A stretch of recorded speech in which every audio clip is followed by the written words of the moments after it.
नमस्कार मित्रों, मैं SV भारद्वाज आपका स्वागत करता हूँ। शुक्र दोस्तों आपके पंचम भाव के मालिक हैं और 15 सितंबर से बुध के साथ राशि परिवर्तन करने वाले हैं। दोस्तों 15 ही तारीख को बुध भी राशि परिवर्तन करके उच्च के हो जाएंगे। जैसा कि आप देख रहे हैं, बुध भद्र नामक पंच महापुरुष राजयोग बनाएंगे। सूर्य हालांकि 17 तारीख से बुध के साथ मिलेंगे तो बुध आदित्य बहुत बेहतर राजयोग होगा। ये आपके बौद्धिक बल को निखारने वाला योग होगा। वैसे भी बुध की स्थिति अपने आप में बहुत बेहतर है, इसके ऊपर भी टिप्पणी करेंगे। शुक्र सेकंड हाउस से निकलकर थर्ड हाउस में सिंह राशि में गोचर करेंगे 9 अक्टूबर तक। 15 तारीख से लेकर 9 अक्टूबर तक शुक्र केतु के साथ रहेंगे आपके तृतीय भाव में, जो कि आपके छोटे भाई बहनों का भाव है और पड़ोसियों का भाव भी कह सकते हैं। पराक्रम का भाव है। छोटी बड़ी यात्राएं भी थर्ड हाउस से देखी जाती हैं और कई तरह के चैलेंजेस हैं ज़िंदगी में, जो परिवर्तन आते हैं हमारी लाइफ में, स्थान परिवर्तन इत्यादि भी थर्ड हाउस से देखा जाता है। पंचम भाव से क्योंकि 11वां पड़ता है तो व्यक्ति की ज़िंदगी में कितना लव रोमांस होगा और संतान का सुख कितना मिलेगा या संतान कितनी लाभदायक होगी माँ बाप के लिए, ठीक है, या अपने लिए भी शेयर स्टॉक मार्केट से किस तरह का लाभ होगा, क्योंकि पंचम भाव से तृतीय भाव 11वां होता है तो 11वां भाव लाभ का होता है। तो उस नाते ये कुछ फैक्टर्स भी इनडायरेक्टली आप देख सकते हैं। तो शुक्र दोस्तों केतु के साथ रहेंगे और बुध यहाँ पर सूर्य के साथ रहेंगे 17 तारीख से। बुध का परिवर्तन यूँ तो 15 तारीख को ही हो जाएगा और मंगल शनि का षडाष्टक दोष बन जाएगा आज से। आज 13 तारीख है जब मैं ये रिकॉर्डिंग कर रहा हूँ। मंगल हालांकि अच्छी स्थिति में है, परंतु जैसे कि पिछले वीडियो में बताया, मंगल के राशि परिवर्तन को लेकर हमने वह वीडियो बनाया था, आपने बहुत उसको सराहा, अच्छे व्हाट्सएप मिले, अच्छे मैसेजेस मिले, आपका तहे दिल से धन्यवाद। मंगल यूँ तो अच्छी स्थिति में, क्योंकि 11वें भाव को देखते हैं तो लाभ की स्थितियाँ बेहतर करते हैं आज से ही। देखिए मंगल ऐसा ग्रह है जहाँ पर बैठता है मंगल की ही चलती है और मंगल लाभ स्थान को देखेगा तो लाभ होगा और मित्रों का साथ मिलेगा। सोसाइटी में आपके कॉन्टैक्ट्स हैं जो भी, वह काम आएंगे। हालांकि शनि मंगल का षडाष्टक, जिनकी शनि की महादशा मंगल का अंतर है या मंगल की महादशा में शनि का अंतर है, तो उन्हें थोड़ा सतर्क रहना चाहिए। उन्हें हनुमान जी की उपासना करनी चाहिए और हनुमान चालीसा इत्यादि सुंदरकांड का जाप, बजरंग बाण का जाप कर लेना चाहिए जिनके शनि मंगल की दशाएं हैं। और इसका लिंक हम नीचे दिए देते हैं, क्योंकि मंगल के राशि परिवर्तन के ऊपर ज़्यादा हम चर्चा नहीं करेंगे। अगर आप उस वीडियो को विस्तार से देखना चाहते हैं डिटेल में, तो आप नीचे हुए लिंक को फॉलो कर सकते हैं। शुक्र भौतिक पदार्थों के कारक हैं दोस्तों। शुक्र प्यार मोहब्बत के कारक हैं, लव लाइफ के कारक हैं। संसार में जो भी वस्तु दोस्तों आपको सुंदर नज़र आती है, जो वस्तु आपकी आंख को लुभाती है, उसमें शुक्र है। और जो वस्तु आपको नहीं लुभाती वह शुक्र से रहित है, ये समझिए। तो शुक्र दोस्तों सुंदरता है। शुक्र आपको इस जीवन से बांधे हुए है, ये समझ सकते हैं। तो शुक्र का अच्छा होना कुंडली में एक प्लस पॉइंट है, क्योंकि कली काल में आप जब रह रहे हैं तो यहाँ पर शुक्र जैसा ग्रह स्ट्रोंग होना बहुत ज़रूरी है। शुक्र यहाँ पर पंचम भाव के मालिक भी हैं और व्यय भाव के मालिक भी हैं, थर्ड हाउस में बैठे हैं। 12वें भाव का मालिक थर्ड हाउस में बैठा है, तो 12वां भाव क्या होता है? विदेशों का होता है, व्यय का होता है और हॉस्पिटल्स का होता है, कोर्ट कचहरी प्रिजन्स का होता है, अनाथालयों का होता है। केतु के साथ शुक्र, तो अगर आप विदेश सेटल्ड हैं तो बहुत अच्छा, क्योंकि थर्ड हाउस में शुक्र बली ही होते हैं। वैसे भी केतु के साथ होंगे, केतु शुक्र के फलों को बढ़ाएंगे। राहु केतु क्या है बेसिकली? राहु केतु छाया ग्रह हैं, जिस ग्रह के साथ होते हैं उस ग्रह का फल देते हैं, जिस ग्रह से दृष्ट होते हैं उसका भी फल देते हैं। और थर्ड हाउस में उच्च स्थान में राहु हो केतु अच्छा फल देते हैं।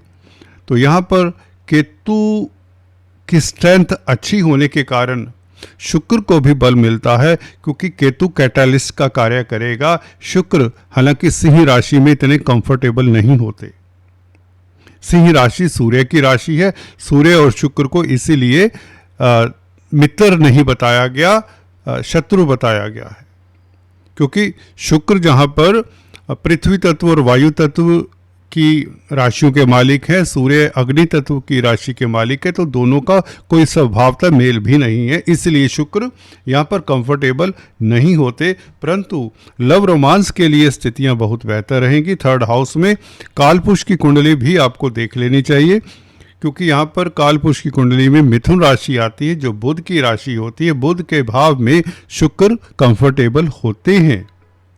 थर्ड हाउस में शुक्र हो तो व्यक्ति का वैवाहिक जीवन अच्छा होता है, लव लाइफ उसका बहुत ही अच्छा होता है, व्यक्ति रोमांटिक होता है, क्रिएटिव होता है, क्रिएटिविटी का भी भाव है।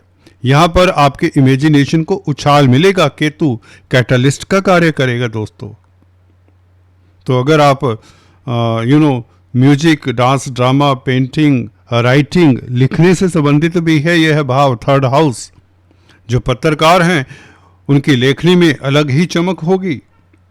इलेक्ट्रॉनिक प्रिंट मीडिया में जो कामकाज करते हैं, केतु और शुक्र का संबंध लाभकारी रहेगा, लाभ होगा इनको।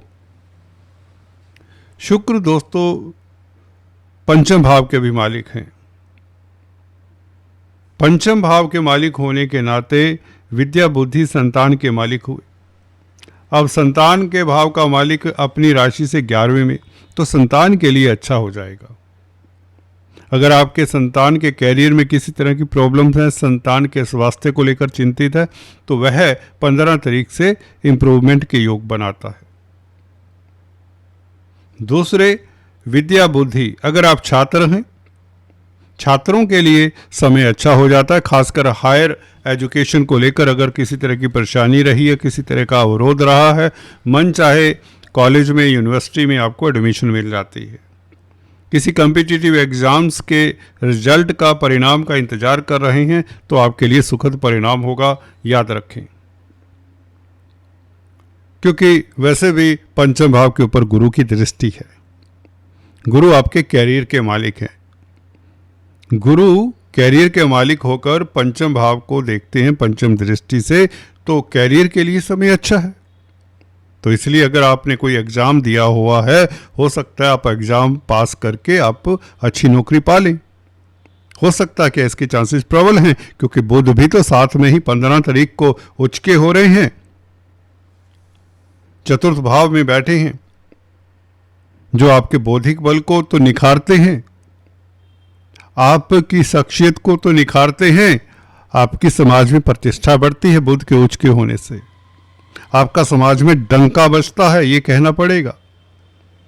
जो पिछले समय में कुछ महीनों, 2 महीनों, 3 महीनों में गोचर काफ़ी नासाज रहा, कभी शनि, कहीं राहु, कभी गुरु, बड़े ग्रह भी दिक्कत में, और मंगल, शुक्र, बुध इत्यादि ये ग्रह भी बहुत अच्छी स्थिति में नहीं रहे। तो ये अब ग्रह अब बेहतर होते चले जा रहे हैं, और समाज में प्रतिष्ठा बुध के कारण भी। अगर आप कैलकुलेशंस का कामकाज करते हैं, चार्टेड अकाउंटेंट हैं, डॉक्टर, इंजीनियर हैं, साइंटिस्ट हैं, या पराविद्याओं से संबंधित कामकाज करते हैं, बुध पराविद्याओं में भी आपको लेकर जाता है अगर गुरु से दृष्ट हो। अभी गुरु से केंद्र में रहेगा, एनीवेज आपकी इंट्यूशन अच्छी रहेगी। पढ़ाई लिखाई में आप कुछ कमाल करने वाले हैं, बुध का केंद्र में आ जाना ये राजयोग कारक है। जमीन जायदाद, प्रॉपर्टी इत्यादि का सुख तो देता है, पब्लिक में आपकी प्रतिष्ठा बढ़ती है, अवार्ड रिवार्ड मिलने के योग बनते हैं, आपने जो भी मेहनत की है उसका सुफल मिलने का योग बनाता है बुध। यहाँ पर 15 तारीख से जैसे ही आता है, तो शुक्र के साथ बुध का भी ये परिवर्तन आपके लिए बहुत लाभकारी होगा, अत्यंत लाभकारी होगा। शेयर, स्टॉक मार्केट के भाव का भी मालिक है। शुक्र की हम चर्चा कर रहे थे। पंचम भाव लव रोमांस के अलावा शेयर बाजार का भी मालिक पांचवा भाव होता है। तो शेयर बाजार से आपको लाभ होगा क्योंकि पंचम भाव से 11वें में बैठा है और केतु के साथ बैठा है। केतु फिर से बता दें, शुक्र के फलों को बढ़ाएगा, कम नहीं करेगा, क्योंकि केतु खुद ही अच्छे फल देने की स्थिति में है। थर्ड हाउस का केतु आपको पराक्रमी बनाता है। इस अवधि में यात्राएं करें। मार्केटिंग के व्यक्तियों के लिए समय उत्तम रहेगा। इलेक्ट्रॉनिक प्रिंट मीडिया में कामकाज करते हैं तो अच्छा समय रहेगा। शुभ समाचार मिलने के योग बनाता है। थर्ड हाउस कम्युनिकेशन का भी है। आपका कॉन्टैक्ट सर्कल, आपका सोशल सर्कल बढ़ता है और काम भी आता है। मित्रों का साथ तो मिलेगा ही, क्योंकि मंगल की स्थिति पंचम भाव में बैठकर 11वें भाव को मंगल देखता है। 11वां भाव मित्रों का भी होता है, भाइयों का भी होता है। भाइयों का स्नेह मिलेगा, भाइयों का साथ मिलेगा। नो डाउट शुक्र यहां पर बहुत अच्छे हैं। किसी भी डाउट से परे आप समझें इस शुक्र को। तो कुल मिलाकर अगर हम शुक्र की बात करें, बुध की बात करें, मंगल की बात करें, गुरु की खासकर बात करें, एवं राहु की, ये ग्रह तो बहुत लाभकारी हैं। राहु आपको विदेशों में भ्रमण कराने का योग बना रहा है। राहु शुक्र से दृष्ट रहेगा, पंचम भाव के मालिक से दृष्ट रहेगा राहु। पंचम भाव कहीं ना कहीं भाग्य के ऊपर भी कंट्रोल रखता है, क्योंकि नवम से नवम होता है भावत भावम के अनुसार। पंचम भाव जब भाग्य स्थान को देखी तो आप भाग्यशाली रहते हैं। ये अपने आप में बहुत बड़ा राजयोग है। पंचमेश का नवम भाव के साथ संबंध हो जाए तो कुंडली स्ट्रोंग हो जाती है। वैसे भी 11वें भाव का मालिक मंगल भी तो पंचम भाव में है, तो लाभ होगा। किस्मत के कारण लाभ होगा, पूर्व पुण्यों के कारण लाभ होगा। वैसे भी मंगल 23 तारीख तक चित्रा नक्षत्र में है। अपने नक्षत्र में ये बताता है कि 23 तारीख तक कोई विंडफॉल हो सकता है, कोई लॉटरी के योग। शेयर स्टॉक मार्केट वालों के लिए तो बहुत उत्तम समय रहेगा। जो वायदा व्यापारी हैं, कमोडिटी ट्रेडिंग करते हैं, उनके लिए मंगल की स्थिति अच्छी हो चुकी है आज से। हालांकि षडाष्टक दोष है, शनि मंगल की जिनकी दशा अंतर्दशा, फिर से रिपीट कर दूं, उन्हें थोड़ा सतर्क रहना चाहिए, रिस्क नहीं लेना चाहिए। कुल मिलाकर गुरु की दृष्टि मंगल और राहु के ऊपर, ये आपके लिए ब्रह्म अस्त्र का कार्य कर रही है। पंचम भाव के ऊपर गुरु का प्रभाव पड़े तो संतान का सुख मिलता है। संतान की ओर से आ रही दुविधाएं आती हैं, परंतु उनका शमन हो जाता है। दशा अंतर्दशा के कारण कुछ न कुछ अगर होता है तो वह बहुत जल्दी से आप उससे उभर आते हैं। राहु के ऊपर गुरु की दृष्टि, और राहु का गुरु के नक्षत्र में गोचर, विदेशों से लाभ, भाग्य साथ दे। तो कुल मिलाकर ये गोचर बहुत अच्छा है शुक्र का। इस अवधि में किसी तरह की चिंता आपको होनी नहीं चाहिए, किसी तरह का शक शुबा दिमाग में नहीं होना चाहिए। आज इतना ही। Please do subscribe, like and share. Thanks for watching this video. God bless you.